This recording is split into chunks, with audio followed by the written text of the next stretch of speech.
You are welcome in the presence of the Lord. You are welcome in the presence of the Lord. Because you are time. I'll serve.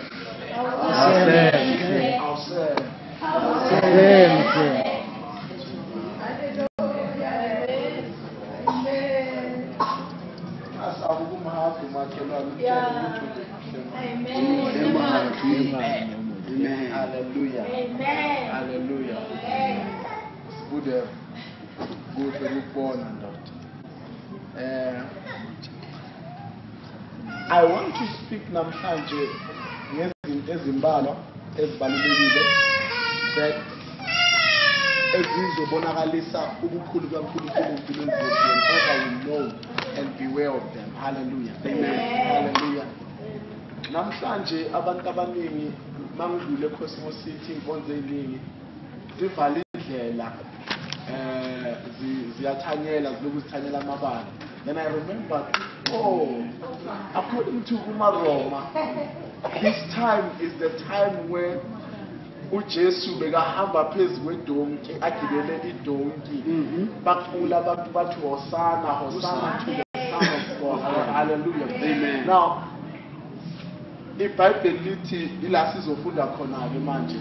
Now while I had a message while ngizwa uNkulunkulu wathi hey take note of this, and I just want you to share with them what's the important yalelanga abantu abafuna ukulenza ilanga lenyama kanti ilanga lomoya. This is the time where a donkey was acknowledged because of a man ohleli phezu kwayo.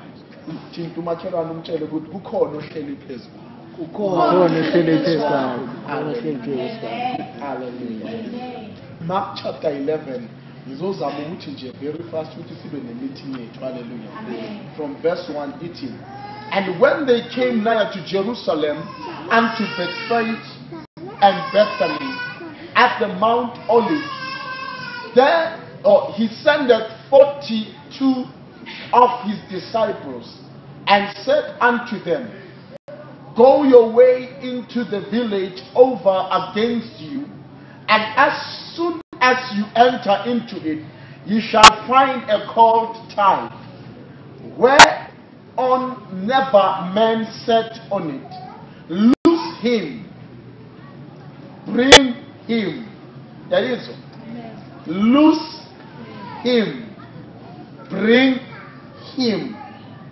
And if any man says unto you, why do you this? Say to that man, the Lord has a need of him. The Lord has a need of him. The Lord has a need of her. Hallelujah. And straight away he will send him with you. And they went their way and found the colt tied by the door without a place where two way off.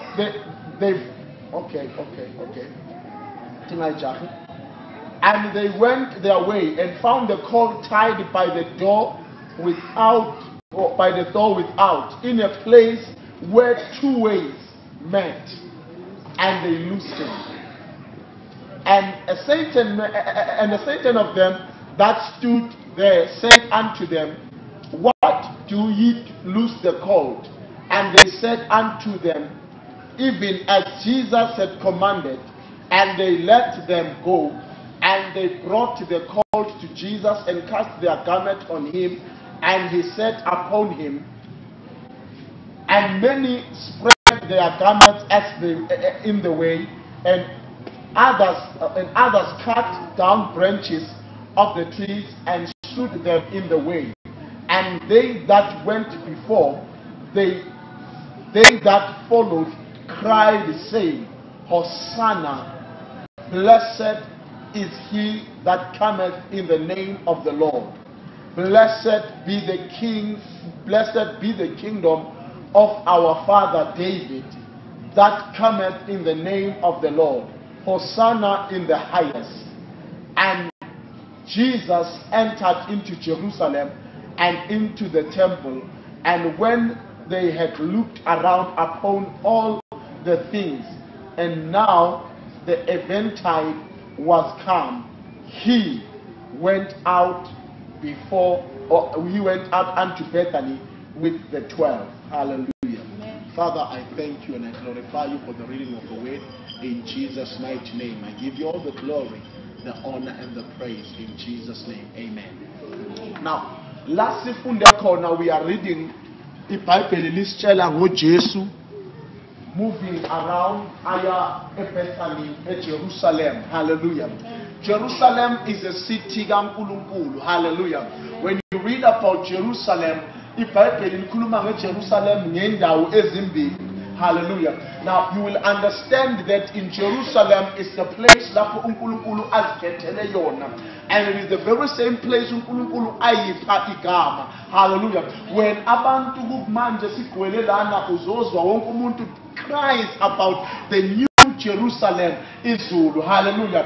Now iBhayibheli likhuluma ke ngeJerusalem yenyama, where people used to worship khona. iBhayibheli lithi uJesu makahlangana nomfazi waseSamaria, she says lo mfazi ukuthi lalela, nina nithi nikhonza eJerusalem, thina sikhonza lana. uJesu athi lalela, isikhathi siyafika lapho khona kungeke uye khona eJerusalem noma uye khona entabeni, but law khona uzokhonza uNkulunkulu ngomoya neqiniso. We find now ukuthi Jerusalem, it is the place lapho khona kukhonzwa khona uNkulunkulu. Hallelujah. Amen. And it is the very same place uJesu also ayinika isidiviso sokuthi it is the place lapho insindiso iyophuma khona. Hallelujah. And we see now iBhayibheli likhuluma manje ngoJesu going back at Jerusalem, and when you listen and read the word mawuqhubeka, this is the very same place lapho ayofela khona. Hallelujah. And now while he entered the gate or ngedolobha leBethany, hallelujah, iBhayibheli uJesu uthi, listen, I want you to go niyokhulula idonki nizoyithola iboshiwe. And he addresses le donki njengomuntu, athi loose him. Hallelujah. Hallelujah. iBhayibheli lithi athi mabanibuza nibatshele ukuthi inkosi iyayidinga. Inkosi iyayidinga. Hallelujah.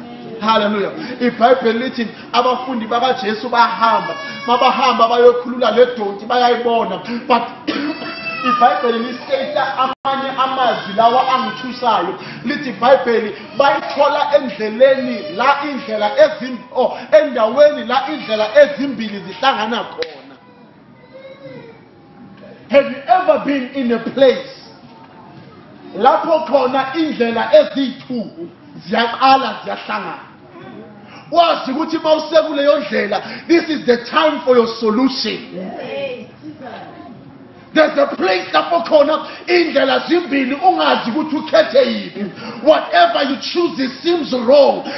Impilo, whenever it points you with 2 things to make a choice in the leso simo, because it is possible to make a mistake because of you want to take a right decision. I want you to believe with ukhona isikhathi lapho le donki beyihlangana nesikhathi sokuthi ibe nokhetho to choose one of the way, and one day yathi isikhethile mhlamba yakhetha indlela wrong. Mhlamba yakhetha indlela yokuboshwa, yathi seyizenzile izinto yathola seyiboshiwe. Yathi isiboshiwe, inkosi yayibona, inkosi yayidinga, azange afune ezingaboshwanga. Zazikhona maningi amadonki, mara wakhetha leboshiwe. Uzongithola wayemaningi amadonki, wakhetha eboshiwe. And endaweni lapho khona indlela ezimbili zihlangana khona. Usikuthi sogolile empilweni yakho. Ayiboshwanga nje.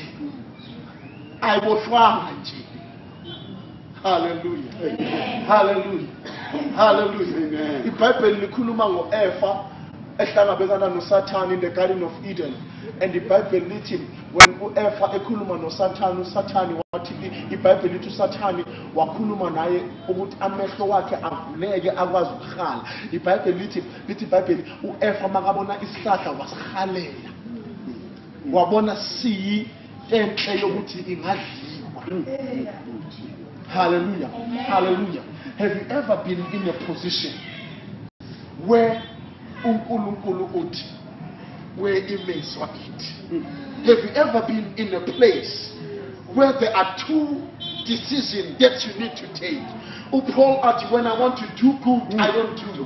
But the bad that I don't want to do, I find myself doing it. Paul asked, whatever things that are good that I'm planning to do, when you send there's this other way that seems right to the eyes of men, but it leads to destruction. It leads to emotion. Hallelujah. Have you ever been in a place mawusakhula kusesemnandi abazali bakukhethela indlela abazali bakwenzela ama-decision, but you come to a time lapho khona your mother is no longer around you, where your dad is no longer around you, and you have to make a choice between the way ehlukana khona. That's the time lapho khona i-decision ozoyenza. It's either ibopha forever or iyakhulula. This don't iyathatha i-decision ezoyibopha. Hey!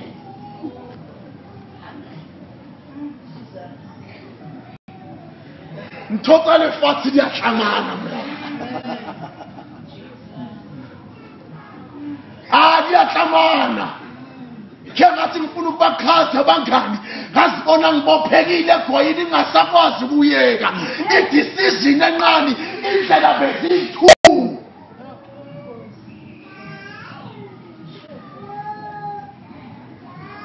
Oh, come and let me tell you. I remember my mom angitshela thi mfanwami, there's one thing that you need to know, ukuthi kule ndawo obuyo right now ayikho into engisazoyenza ngawe. Ngakhuluma ngakuyala, I can advise you, motivate you, encourage you, give you advices, but I will not leave them for you. This is a time where indoda nomfana bahlukana khona. If you make a decision, it will either make you or break you. Have you ever been in a place where you make a decision that will destroy your life forever?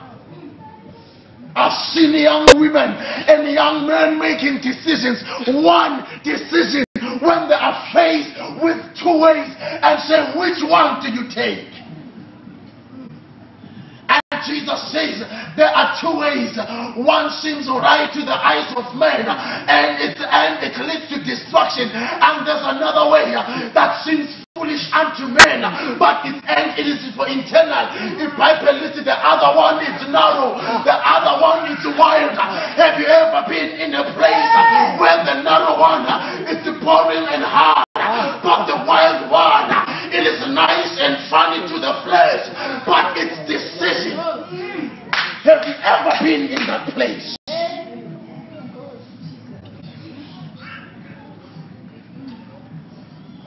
Khuluma nomunye mama womlungu athi, my son, he's caught up on drugs. Ngathi mama, let me tell you, there's only one man who can set him free. That man is Jesus. Dalambonile bakathatha decision, wambona ukuthi that decision is umbopha. Into ebuhlungu ukuthi bayakubopha nezinto ziyakubopha, and kubuhlungu ukugitshela uboshiwe. uSathane makagibela uyakubopha, ziyakubopha izinto zakhe. Whenever umntana kaNkulunkulu or ungasindiswanga noma usindisiwe akakhethi. Yabona ilife uNkulunkulu uyibekele ama-choices ayi-2 ekumele wayenze okuthathe i-decision now, the good and the bad. Athi bantwana base-Israel, I put before you life and death. blessings and curses. Hey, choose which one do you want to take? Intenzima ukunikezwa ukuthi ukhethe. Ebunzima ukunikezwa ukuthi ukhethe. Come let me tell you, ayikho into enzima empilweni njengokhetho. Yabona uNkulunkulu kumnandi makathathela ama decisions. Mawusesemncane kumnandi mawuthathelwa ama decisions because mawungafika esikhathini lapho khona sofuna ukuzithatha. Hey, come let me tell you. Ngikhumbula mangisakhula bangitshela ukuthi lalela if ufuna ukuyilawula so yeka uyilawule. Ayikho into enzima ngokuyilawula. Kumnandi mawungakaze uyilawule. Ufuna ukuzilawula. Sikunikeza ukuthi uyilawule. Ayithi ngokutshela ngendodana yolahleko. Ngabe bengafuni lifa yayifuna ukuyilawula. Yathi nginike imvumo. Ngilawule. Yayilawula yazithola endaweni lapho seyidla neyinkulu. My God, makani understand ngiyizwa. Amandla wokhetha anzima.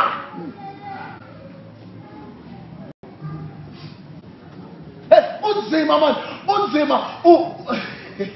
Ukuyikhetha le boyfriend angenamali compare nalokushelayo oyiplayer aneyimoto anamathayili anemali.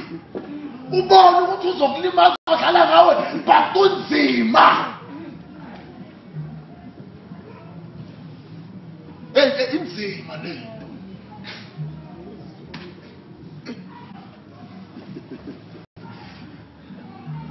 Kunzima ukhetha umngane ohloniphayo mara ngena style umqhathanise nabangane abanestyle.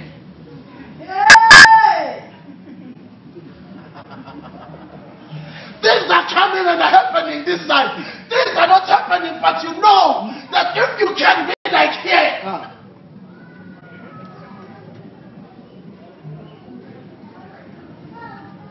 Omunye athi kube bengazi mfundisi. Kube bengazi nje ukuthi ukutaste kuzongiqina ngiboshiwe ngalendlela. Kube bengazi mfundisi ukuthi ukuhamba nabo kube ngizophelela kule ndawo engibuyo. Kube bengazi ukuthi into engayithatha isinqumo engasithatha sizongiphelelisa sengiboshiwe. Had I know ukuthi uthinta kancane kayi1 ngizophelela ngingasakwazi ukuyeka. Had I know ukuthi ukungena kayi1 hey ngizophelela sengingasakwazi ukuphuma. Had I know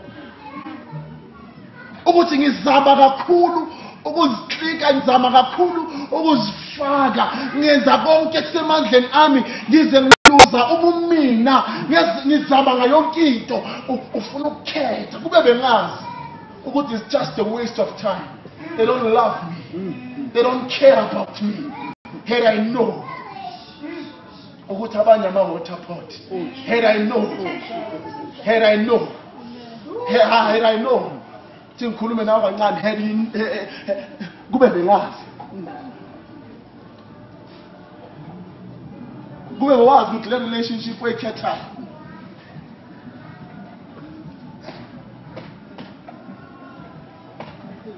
iBhayibheli lithi laliboshiwe standing in a place la indlela izihlangana.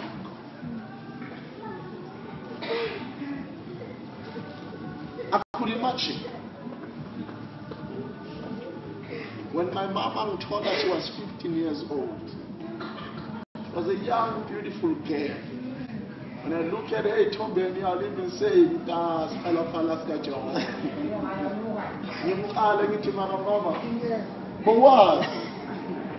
Boaz, ukuthi after uqeda ukufudumezana nobaba uzo end up ungasaqedanga isikole. Nithi ngiyaka understand mama ukuthi ngereason why ufuna ngiqede isikole ufuna ngiphumishe esikoleni abantwana bayaphusha, it is because you know ubunzima okuhlangana nezindlela ezimbili.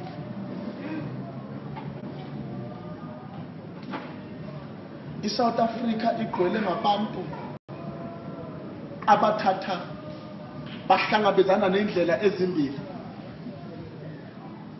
bangakwazi ukwenza i-choice right. Emajele eSouth Africa kugcwele abafana abancane, abanye bakhulela khona, abanye badala. Bazokutshela ukuthi ubunzima ebabenza ebakuhlangabana nabo empilweni yabo bekungasiyinhlupheko, bekungasukulahla kwabantu, bekungasiyindlala. Inkinga yodwa enzima ebahlangabezana nayo ukuthatha i-decision yokuthi eyiphi ebayithatha indlela, ubani ogibela phezulu kwakho. Emathaveni abo baba bagugile, abomkhulu, abo ini bazokutshela ukuthi kukhona inkinga eyodwa ebayenza empilweni yabo, bathatha isinqumo ekungamelanga basithathe. Kugcwele emakliniki, kugcwele ezibhedlele abantu, amadoda amancane nabantombazana amancane abathatha isinqumo esabalahla sababopha impilo zabo zonke. Kukhona bomama namhlanje when they look themselves ukuthi had ngiyazibamba kancane, had ngayenzanga naye, kube bengazi ukuthi uzongishiya, kube bengazi ukuthi uzongilahla, kube bengazi ukuthi ngizomkhulisa ngiyiwani, kube bengazi ukuthi akekho umuntu ozongisikelela, kube bengazi ukuthi lo mama ozama ukungisiza ngengamlalela namhlanje, I would have never been the person I am today. Kube bengazi, had I knew.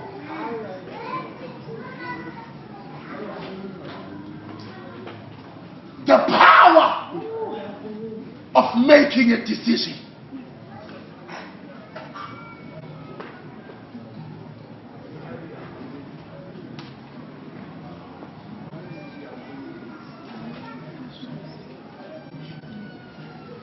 Masibabona baphethe inyawupe, siyabajaja, siyabahlulela, sithi inkinga inyawupe, inkinga akusinyawupe, inkinga yindlela ezimbili. Inkinga ukhetha, inkinga ukhetha. Lento ozoyikhetha izokunikeza indoda ezokugibela phezulu. Into oyikhethayo yokunikeza indoda ezokugibela phezulu. uJesu makagibele phezulu ukwazi ukunqamula amaketane empilweni yakho. Usathane makagibela phezulu ukwazi ukugibela kubophile, akubophe ngobuqila, akubophe ngokugula, akubophe ngezifo, akubophe ngama-pregnancy, akubophe ngokungatholi umsebenzi, akubophe ngokusogola, akubophe ngokungahlonipheki, akubophe ngebhiya, akubophe ngekhesi, ngezinto ozithandayo zikubophe.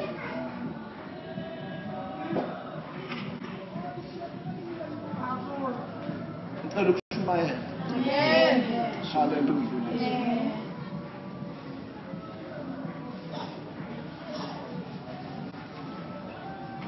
Ukhawaboshwa. Samba wazi thenga boshwa.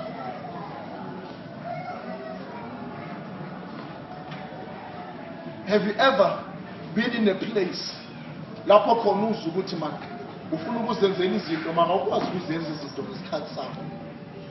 Have you ever been in a relationship where you can't even breathe, where you can't even talk, where you can't even be yourself? Have you ever been in a relationship, a friendship relationship, lapho khona ungakwazi nokuzikhipha ubuwena, ufihla yonke into, awukwazi nokuzi-expressa because usaba ukuthi abangani bazothini? Have you ever been in a relationship lapho khona uboshiwe ufuna ubumnandi ufuna uku-enjoya, uyazipompa wena ukuthi u-enjoye but akuvumi?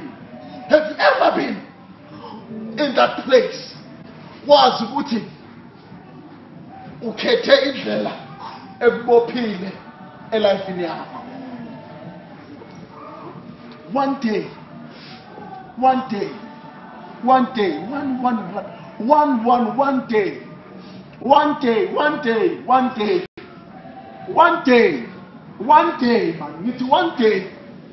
beyimile le donki man abayibulisayo bayibulisa bayithanda iboshiwe. Hey one day abe bayihalela ngoba iboshiwe bafuna vele iboshwe bayisebenzisa iboshiwe.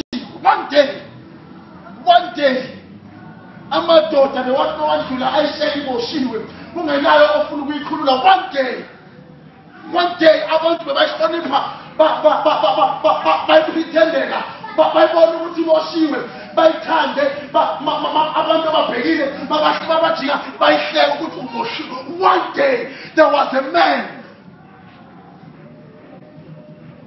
owathi bakayibulisa azange ayibulise ngemotive okuyishela. One day this woman of Samaria onke amadoda bewathi baweza kuyo ayicela amanzi ayicabanga ayayishela. Athi uJesu that day azange ayishele wathi hallo elungipha amanzi. Wazitshela ukuthi baqela amanzi amanye athi hayi lawe ngiwaqelayo akusiyiwo la uqabanga ngawo. Athi lalela ngikubonisa ukuthi akusiyiwo apha amadoda wawo.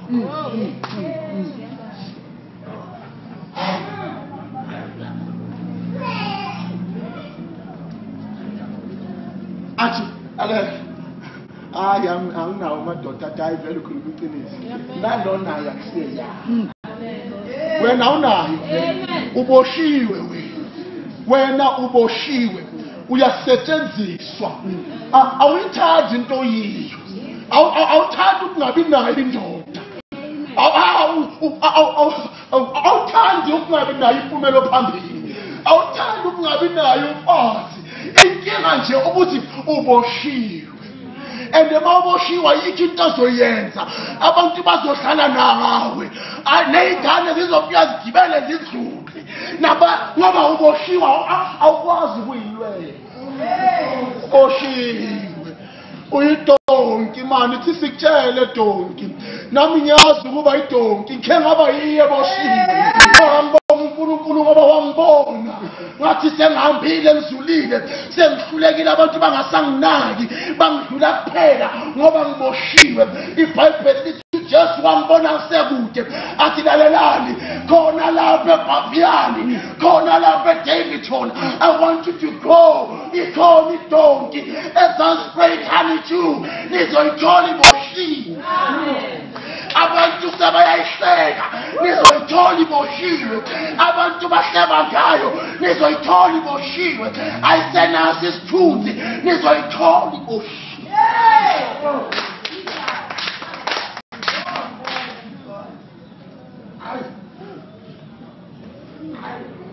Let them write you off. Mabahleke ngawe. Mabahleke ngawe. Mabaphelise ngawe. Mabaqede ngomndeni wakho. Mabaqede ngokusasa lakho. Mabafake full stop empilweni yakho. Kodwa ngizokutshela mase baqedile ukuyifaka full stop uNkulunkulu is about to turn it and make it a comma and say this is the beginning of a new break. Kube beyazi le donki ukuthi nabalokhu bayigibela iboshiwe labantu ababoni ukuthi bayilethe endaweni lapho khona indlela zizohlangana khona lapho khona uJesu azomzwela khona uJesu azovusa isithunzi uJesu azovusa isimilo. Hey I've been in the place lapho khona ngigqokile ngimuhle mara ngaphakathi ngibonile ngiyisikhulu.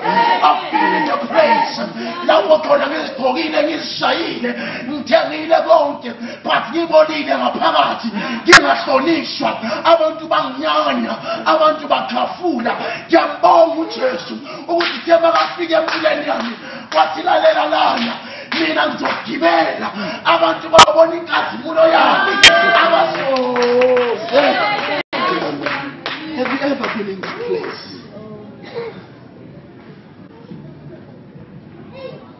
Babona balokhu bayacelebrate namhlanje bathanyela amabala understand abangathi bathi Hosanna to the highest. The word Hosanna means save us. save us. Jehovah, hallelujah, hallelujah.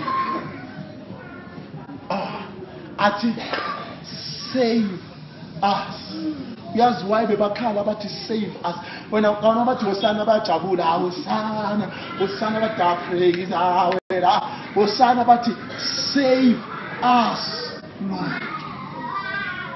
Save us to the highest. Uyazi why bebasho kanjalo. Babona isimanga esenzakale kule donki. Babona isimanga esenzakale kule donki. Ekhaya bathi babona lesimanga esenzakale kule donki, bathi siyamfuna nathi. Ongakwazi ukuyishintsha le donki, ongakwazi ukuyikhulula le donki. Hey, siyamdinga nathi. Hosana, save us. Hallelujah. Ngaleso sikhathi ibhovelwa impahla uyayikhumula uthi hosana, msindise. Isitayela soze sinika abangani bangihloniphe. Help me, save me. Hosana to the highest King. Until where you know what imani cannot get you Jesus, where you know that Israel cannot get you respect, where you know that abangani, abanemali, neimoto can't give you joy.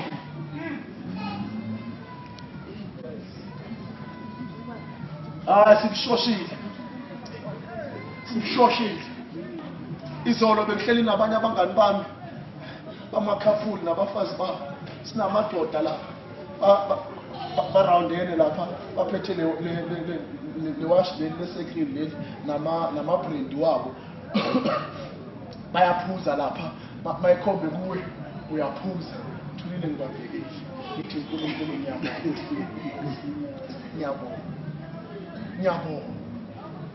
Omunye makasathi ayiphuze aqeda after boma 3-4 shots uyahamba uyekhalatha uyahamba uyohlanza lapha bakabuka baphonza ngalephi mina ngisayifuni lento ngifuna ukungula ngathi uyasondela endlini hayi basesekude la abakazi ukuthi iyashaya le ndlela iyashaya le ndlela labo gogo nabomkhulu nabobaba nabomkhulu esihlekisana ngabo masakhula bongazi ukuthi nawe uzawukhula. Bongazi. Khumbula umntana sekhaya bamkhuza athi hayi mina ngeke ngifane akhuluma ngomunye umntana omakhelwane beka pregnant under 14 athi mina ngeke ngifane naye waba pregnant under 16 umntana sekhaya. Ngathi hayi bongazi uzitshela ukuthi wena uhlakaniphile asihlakaniphanga. Hayi ukuthi ungekho pregnant uhlakaniphile, hayi ukuthi ungekho HIV positive manje uhlakaniphile. Awukwazi ukuzigcina wena uyidonke eboshiwe, wena ungasho ukuthi uhlakaniphile wena. Hey, uboshiwe uyidonke. I remember ngikhuluma with this girl athi lalela mfundisi, you know besilala kahle and I knew ukuthi uyayisebenzisa but that day uye wangicheata. Angathi I understand ukuthi uboshiwe wena. Umfana angakucheata at any time ngoba uboshiwe angeke uzenzele lutho. Uboshiwe man. Hayi ukuthi uhlakaniphile ukuthi awunayo. Uboshiwe. Hayi ukuthi uhlakaniphile mawungenangani usesemncane uboshiwe. Sazoba nayo. Ungasurvive teenage stage. Ngoba buhlungu masewukhulile wena. Abona ngiyambonga uNkulunkulu ngamtshela umama ngathi yazi mama into engijabulisayo yazi ngikhuluma nawe kanje ukuthi wangithola usemncane. Imagine kuba ungithola usemdala usaboshiwe. Kuba ukwazi ukubona ukulungisa amaphutho wayenzile. Hallelujah. IBhayibheli lithi niyabona nicela ukuthola abantwana asesebancane ngitsheleni iBhayibheli lithi abantwana beyouth bobusha babo ayawufana nemikhombe oyoyishaya ihlale etargetini le efunakala. IBhayibheli lithi okhuluma nesithe gate isibusiso sakho sikuye akusi mistake. Ungambheki kuphela ubone njengomuntu oqedelela ubumnandi nesitayela isibusiso leso ukusasa lapho lelo longamkhulisa ngeunderstanding ukuthi angaboshwa azagibe lo Sathani. Lalela, wena mvumele abe yilento uNkulunkulu afuna ukuba yini. Amen. And ukuthi ukwazi lokho ngicela ukuzokulanda mina ngithunyiwe namhlanje ngabafundi bakaJesu ukuthi ngizokukhulula. uJesu uthe ikhona idonki eZanspruit eboshiwe, hamba uyikhulula. When I wake up this morning, bengino message ebekumele ngizoshumayela. uNkulunkulu wathi ngimlalela la. Bayathanyela baboshiwe, bahamba ngamahili baboshiwe, bahamba ngamakhavela baboshiwe, bahamba ngezifutho ezihle baboshiwe, bahamba ngekethe ezihle baboshiwe, bafaka ama-makeup baboshiwe, bafaka ama-perfume amahle baboshiwe, badrive ama-Mercedes baboshiwe, bahlale ezindlini ezinhle baboshiwe, basebenza imisebenzi emihle baboshiwe. Hambe eZanspruit Honeydew. Kukhona laba abazitshela ukuthi bona abasasebenzi, kukhona abazitshelayo ukuthi bona sebadlalile ngabo, kukhona abazitshelayo ukuthi sebaya give up no give up, sebazinikele bafanele, sebazinikele emantombazaneni, sebayinikele etshwaleni nasegwayini, sebayinikela kunyawuphe. Hamba batshela ukuthi inkinga akusinyawuphe, inkinga akusileyo bhiya, inkinga ukuthi ukhethe indlela errong. And now it's your time to make a decision. Ngizokukhulula. Bayangibuza eZanspruit ukuthi ngifunani lana. Ngiyabatshela ukuthi bathe ngikhulule le donki. uJesu unginikeza amandla nogunya that I may lay hand upon you and you might be set free. You might be loose. You might be delivered. You might be saved by the power of the Holy Spirit. Amen. You can be loose. I took a decision in Seminary to follow Jesus. I was 20 years old. When abanye mabana 20 years, bekusasemnandi bagijima, I made a decision ngathi uNkulunkulu ngizwile. Ngizwile. Ngizwile.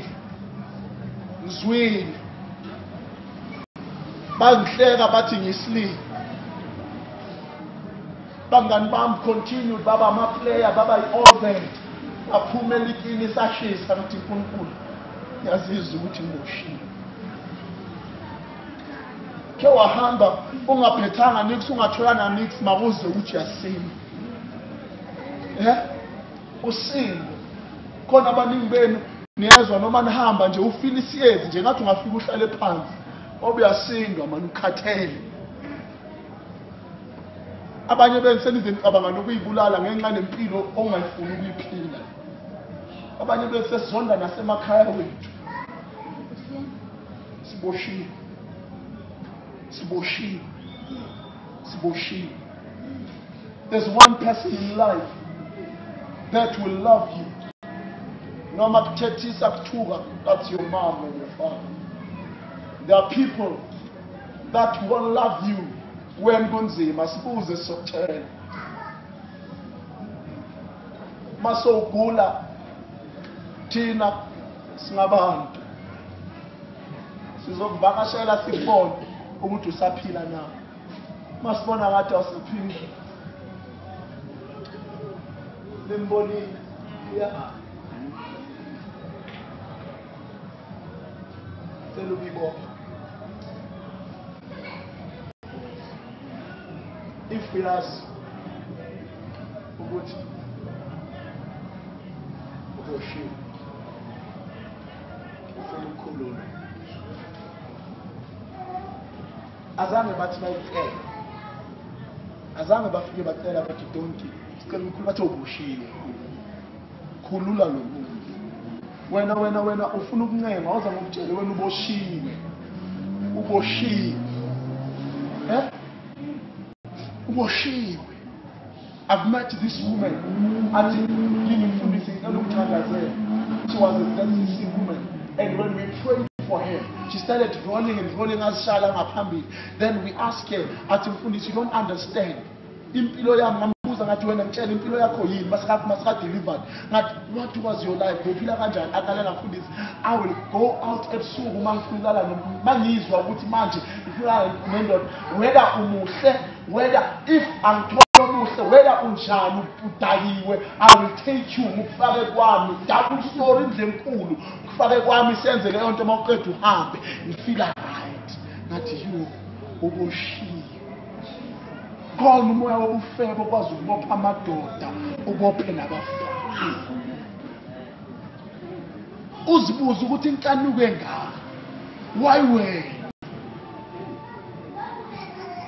uJesu yakwazi ukukhuluma uJesu yakwazi ukukhuluma emoyeni obudakwa uJesu yakwazi ukukhuluma emoyeni yesiqalekiso uJesu yakwazi ukukhulula iBhayibheli lithi masekaqala ukugibela uzobona abantu bahlonipha abanye bakhula ipride masekabahlonipha makanyambonga ngoba uNkulunkulu ogibele phezukwayo uyoletha inhlonipho empilweni yami la ngihamba khona la bebangidelela khona nalaba bebangihleka yibo abagijimayo beza bazocela usizo because uJesu phezukwayo uyakwazi ukuyishintsha izero ayenze hero uyakwazi ukushintsha nothing ayenze something abantu masebathenga useless wangithatha wangenza useful come and let me tell you he will make you better and better again utshele uthi umuhle mawuze enkosini akwenza ube muhle more than what you were bakutshele bathi wena sowile uJesu bakafika athi lalela ngithatha abawile ngibaphakamise abaphakeme ngibawise this is your time this is your moment iBhayibheli lithi mawuzwa izwi lami enhlizweni yakho baqinise ikhanda noma inhliziyo ushikarabuza ngizenza okukhulu qala sisukumene nenyawo mawukhona ukuthi umfundisi ngicela uJesu agibele empilweni yakho akakwazi ukugibela uboshiwa kususathana sathana uyazifoster empilweni yakho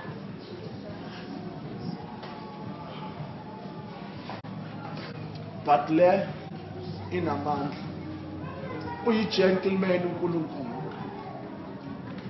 uyakushela kuqala mawungamqomi akanandawo angeke agive up uzoza futhi njalo azokushela athi uyakuthanda ufuna ukusindisa impilo yakho ufuna ukwenza impilo yakho ibe ngqo yi-gentleman ufuna ujabule ube nentokozo nokuthula hallelujah awuyifuni leyo ndoda ngayithola leyo ndoda angisiyigay ngayithola yangenza impilo yashintsha impilo yami ikhona indoda yamadoda ikhona indoda edlula amadoda asemhlabeni ukhona uJesu ngenyama seJuda umuntu ongathandi ngothando oluconditional le-unconditional uthando lwakhe can I pray with you can I pray with you masavala amehlo ngiqala uze la ngaphambili ungafuni nokuthi uboshwe na umngane umtshele ukuthi mngane namhlanje